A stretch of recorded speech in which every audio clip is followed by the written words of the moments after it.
Toto sú javajky, spodové bábky, veľmi sa dobre hodili. To bola taká javajková škola, dá sa povedať, že v Nitre začali prvýkrát používať takéto typy bábok, prišlo to zo Sovietskeho zväzu. Keď sa prestali vyrábať, aj keď sa to vracia, vyrábajú sa zase marionety, lebo proste to je klasika, hej, to je ťažko nahraditeľné, ale s týmito bábkami, spodovými tzv. Javajkami sa hráva ľahšie. Javajky sú preto, že pôvodné bábky, ktoré vznikli na jave v 9. storočí, boli práve spodové bábky. Boli vodené z dola, neboli to marionety. Marionety sú vlastne európske bábky.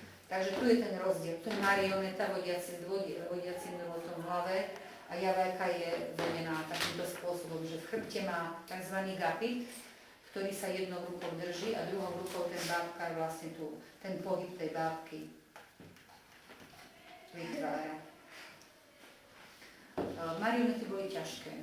Bábkari všetci boli unavení, boli ľudia s poruchami chrbtice, takže tomuto sa veľmi tešili a vzniklo táto vlna vznikla v bábkovom divadle v Nitre. Na Jave, kde vlastne v 9. storočí v Indonézii, hovorí sa, že to je kolíska bábkového divadla, Indonézia a ostrov Java, a odtiaľ ten názov Javajky, sa hrávalo a dodnes sa hráva takéto tieňové bábkové divadlo. V Indonézii bábkové divadlo nie je zábava pre deti. V Indonézii to vždy predstavenie pre dospelých. Hráva sa väčšinou v noci, takéto tieňové bábkové divadlo. Z perforovanej bivolej kože sú tieto bábky. Väčšinou to návštevníci neuhádli, z čoho to je. Väčšinou hovorí papier, lepenka, tak ďalej. Je to koža, je to perforovaná bivolia koža, ktorá je kolorovaná.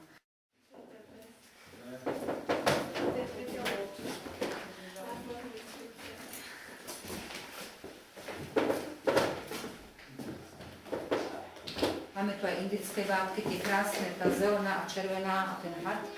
To je dar veľvyslanca indického spred niekoľkých rokov a tieto indonéske krásne bábky nám odozdal pán veľvyslanec vtedajšie v roku 2001 celú veľkú kolekciu, pretože v Indonézii je to vlastne taká nosná časť kultúry, je to ich tradícia, sú na to veľmi hrdí. Dnesli nám takéto krásne bábky, ktorých máme asi 30.